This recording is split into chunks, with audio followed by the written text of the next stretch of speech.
ओम शांति।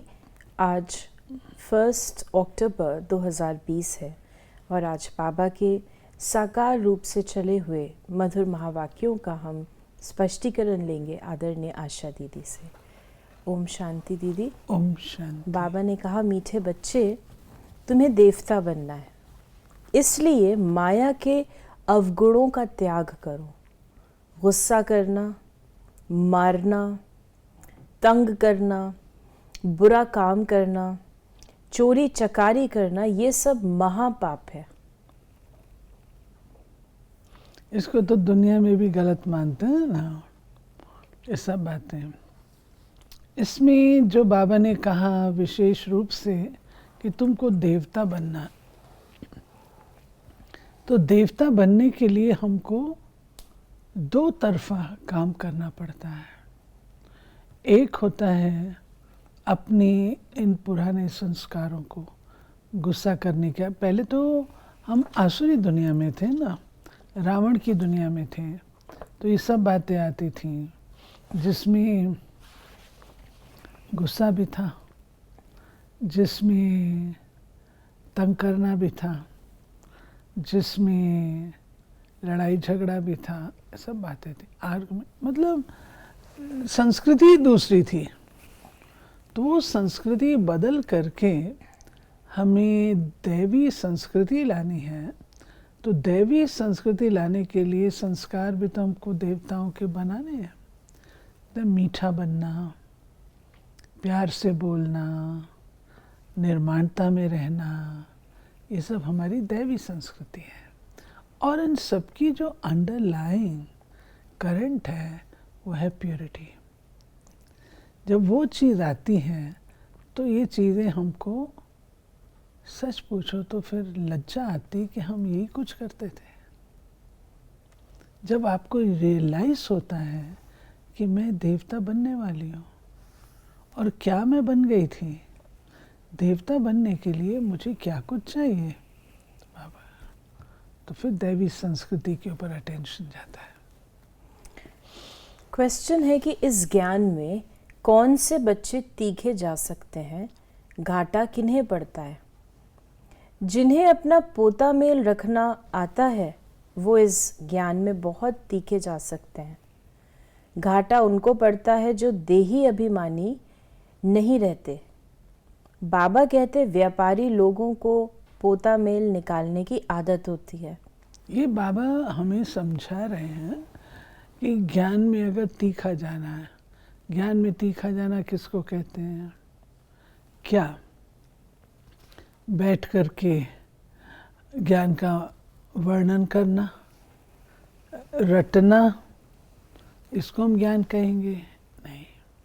ज्ञान में तीखा जाना अर्थात जो ज्ञान हम सुनते हैं उसको धारण करना, वो हमारे बुद्धि रूपी कलश में सेट हो जाए, उसको हम कहते हैं ये करना।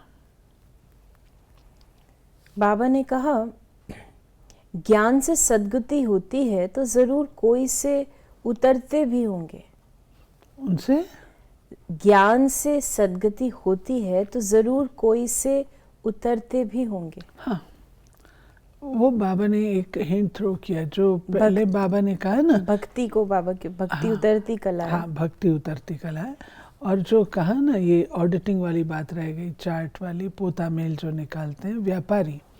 तो बाबा ने हमें दत्तात्रेय की तरह सबसे गुण लेना सिखाया है।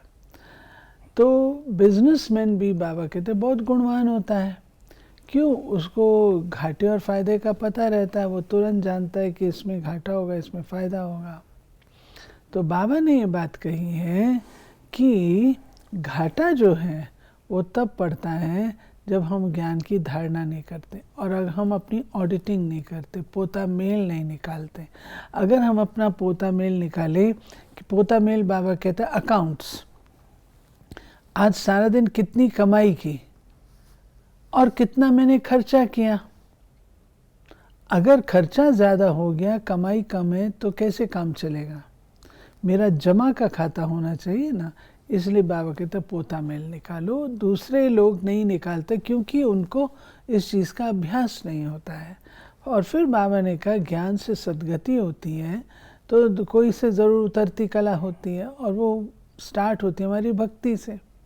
जब हम भक्त होते हैं तो सीढ़ी व सीढ़ी तो नीचे उतरते आ रहे हैं।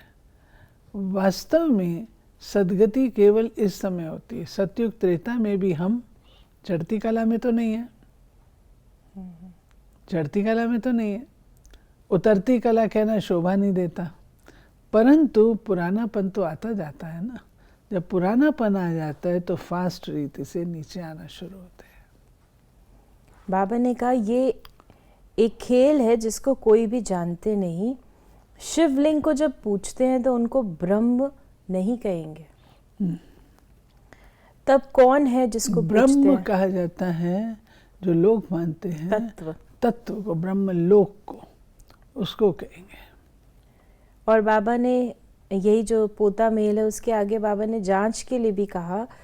बाप कहते हैं हे आत्माएं अपने अंदर जांच करो, कहाँ तक दैवी गुणों की धारणा हुई है। कोई विकार तो नहीं है, चोरी चकारी आदि का कोई आसुरी गुण तो नहीं है ना। आसुरी कर्तव्य करने से फिर गिर पड़ेंगे, इतना दर्जा नहीं पा सकेंगे। देखिए ये संस्कारों की बात होती है। अगर हम संस्कारों को नहीं जीतते हैं तो वो संस्कार कहीं ना कहीं जा कर के अपना जलवा ज़रूर दिखाते हैं। आप ज्ञानी तो आत्मा है, लेकिन अगर संस्कार ऐसा है, कोई आत्मा थी बहुत अच्छी, परंतु आदत थी साड़ी चोरी करने की।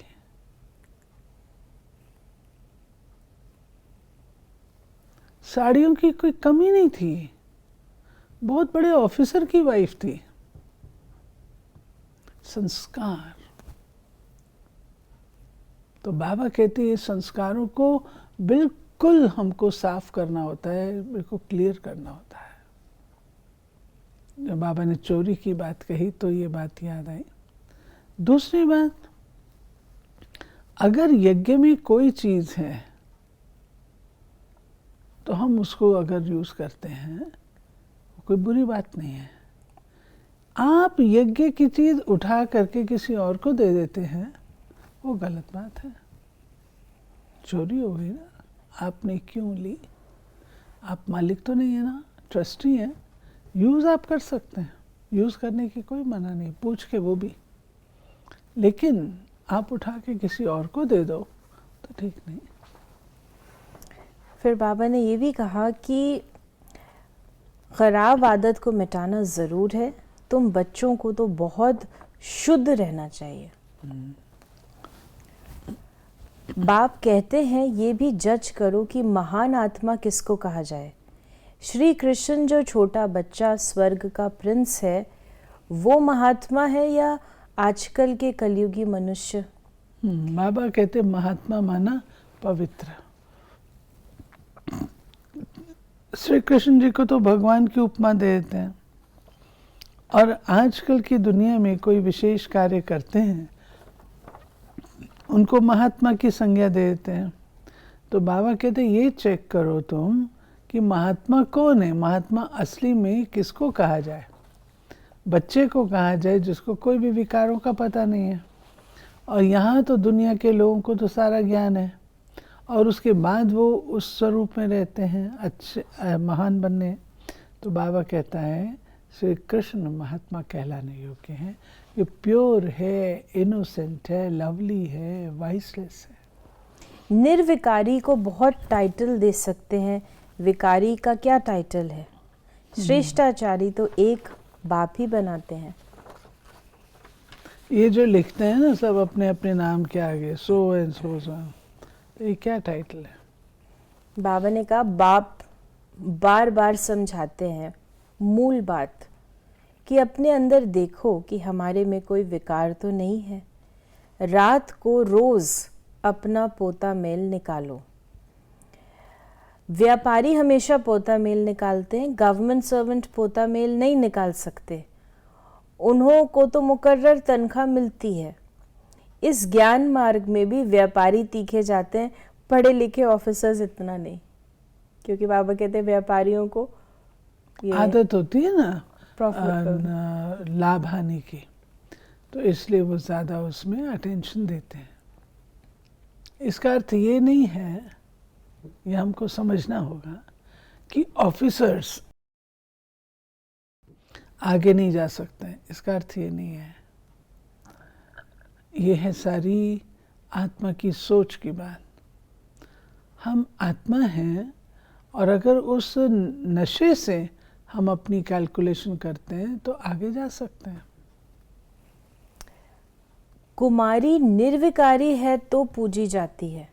तुम्हारा नाम है बीके, तुम महिमा लायक बन फिर पूजा लायक बनते हो। बाप ही तुम्हारा टीचर है, तुम महिमा लायक बन फिर पूजन लायक बनते हो।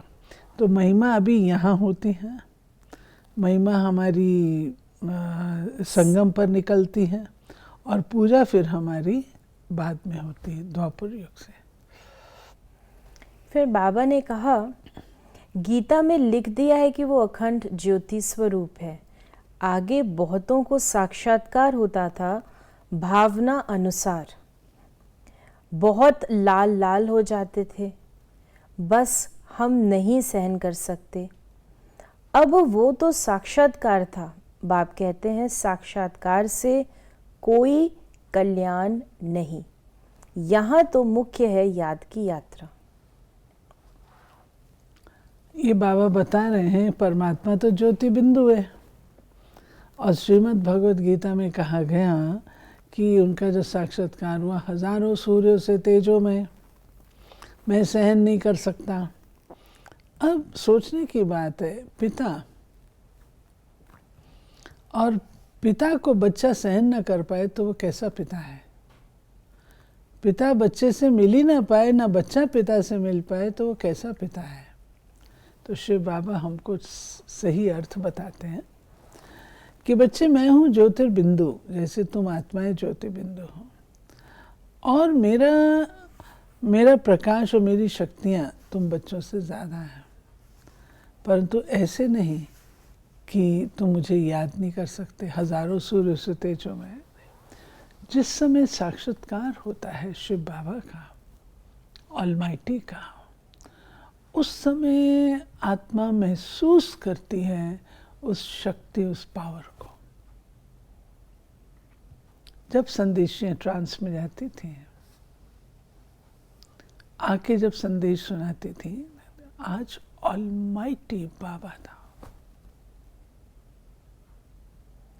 आज ब्रह्मा बाबा था, संपूर्ण मूर्ति थी। दोनों में अंतर समझ में आता है, दोनों में। बाबा ये साक्षात्कार ज्योतिर्बिंदु के समय पर समय कराते रहे। मैंने शायद पहले भी सुनाया था, एक आत्मा, उसको ये निश्चय नहीं था कि शिव बाबा पढ़ाता है।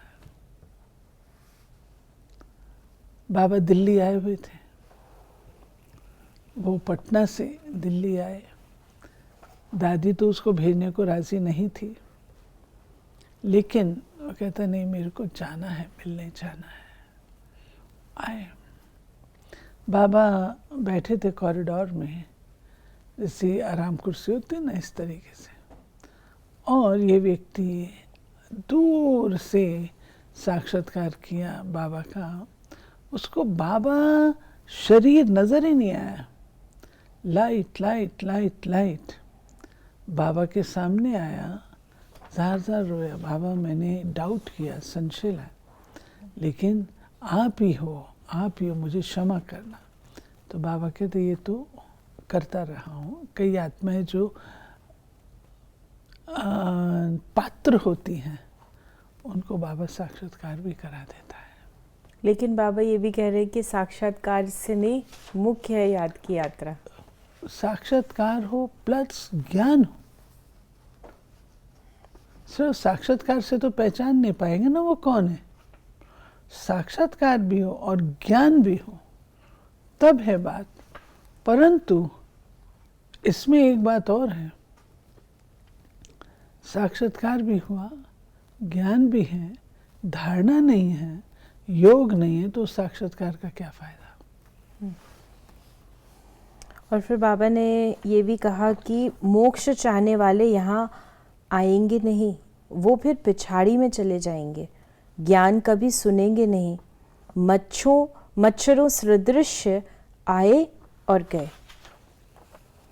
और आज बाबा ने ये भी कहा, हमको याद दिलाया कि शिव बाबा का ये रथ है, इनका रिगार्ड नहीं रखेंगे तो धर्मराज द्वारा बहुत डंडे खाने पड़ेंगे।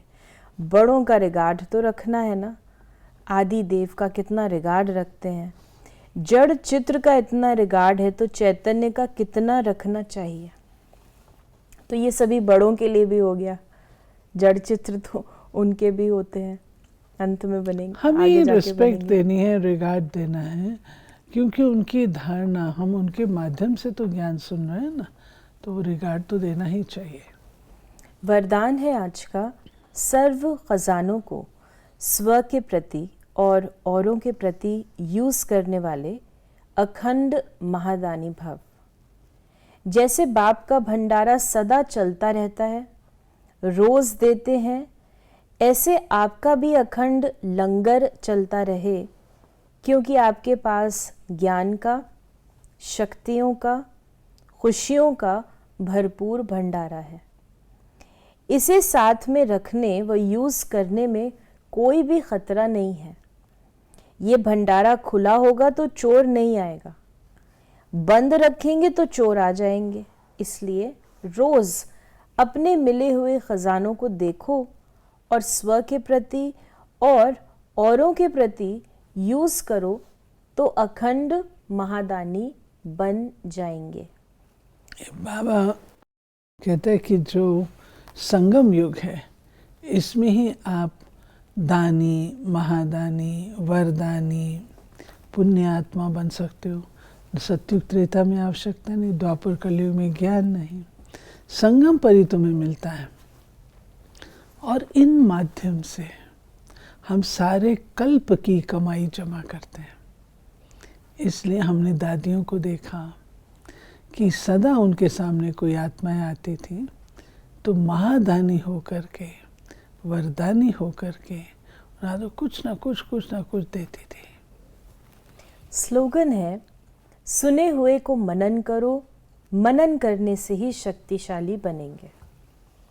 मनन करने के पश्चात ही तो शक्ति आती है ना। एक होता है श्रवण, एक होता है मंथन, होता है मनन, फिर होता है मगन। तो जो हमारी लास्ट अवस्था मगन, उसमें रहने के लिए श्रवण भी ज़रूरी है, मंथन भी ज़रूरी है, मनन भी ज़रूरी है। मनन से शक्ति पैदा होती है और मगन अवस्था में हम उस शक्ति के स्वरूप होते हैं। तो ये थे बाबा के महावाक्यों का स्पष्टीकरण।